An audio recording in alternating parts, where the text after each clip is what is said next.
ఆంధ్రప్రదేశ్ రాష్ట్ర ముఖ్యమంత్రి నారా చంద్రబాబు నాయుడు తనయుడు అయిన ఐటీ, పంచాయతీ, పట్టణ అభివృద్ధి శాఖ మంత్రిగా నారా లోకేష్ నాయుడు మరోసారి పప్పులో కాలు వేశాడు. రాష్ట్రంలో ప్రత్యక్ష రాజకీయాలు రాకముందే ప్రత్యర్థి ఆ పార్టీపై, ఆయా నాయకులపై ట్విట్టర్ వేదికగా విమర్శలు గుప్పించారు. ఘనత ప్రస్తుతం ఏపీ మంత్రి నారా లోకేష్ సొంతం అనే సంగతి మనకు తెలిసిందే. ఈ నేపథ్యంలో సొంత రాష్ట్ర నేతలపైనే కాదు, పొరుగు రాష్ట్రాలకు చెందిన మంత్రులపైన సైతం లోకేష్ పేల్చిన ట్వీట్లు కొన్నిసార్లు వివాదాస్పదం కావడం, ట్విట్టర్లో తప్ప బయటకొచ్చి మాట్లాడలేరు.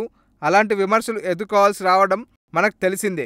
ఒకవైపు హైటెక్ ముఖ్యమంత్రి అని చెప్పుకునే చంద్రబాబు కొడుకు తొలి నుంచి సోషల్ మీడియాలో, మరి ముఖ్యంగా ట్విట్టర్లో తనదైన శైలిలో దూసుకుపోతున్నారు. లోకేష్ పై అదే స్థాయిలో విమర్శకులు, జోకులు పేలుతున్నాయి అని సంగతి తెలిసిందే. ఈ క్రమంలో తాజాగా తన చేసిన ఒక ట్వీట్ నెటిజన్ల సోషల్ మీడియాలో హాట్ టాపిక్ గా మారింది. అమరావతి మండలి చైర్మన్ చక్రపాణి గారిని కలుసుకోవడం సంతోషంగా ఉంది అంటూ నారా లోకేష్ తన అఫీషియల్ ట్విట్టర్లో పేజీలో పోస్ట్ పెట్టారు. అయితే ఆ స్టేటస్ కు జత చేసిన ఫోటోను అసలు చక్రపాణి లేకపోవడం ట్విట్టర్స్ అవాక్కయ్యారు. ఇప్పటికే మంత్రి హోదాలో బహిరంగ వేదికలపైన మాట్లాడుతూ అంబేద్కర్ వర్ధంతి శుభాకాంక్షలు, మంచినీటి సమస్య కల్పన, వచ్చే ఎన్నికల్లో 200 సీట్లు లాంటి వ్యాఖ్యలు చేసి నారా లోకేష్ పై సోషల్ మీడియాలో వ్యక్తమైన అభిప్రాయాలు అందరికీ తెలిసిందే. కాగా కొద్దిసేపటిగా సన్నిహితులు చెప్పుకోవడం తప్పు అని తెలుసుకున్న లోకేష్ పాత ట్వీట్ ను తొలగించి సరైన ఫోటోను ట్వీట్ చేశారు.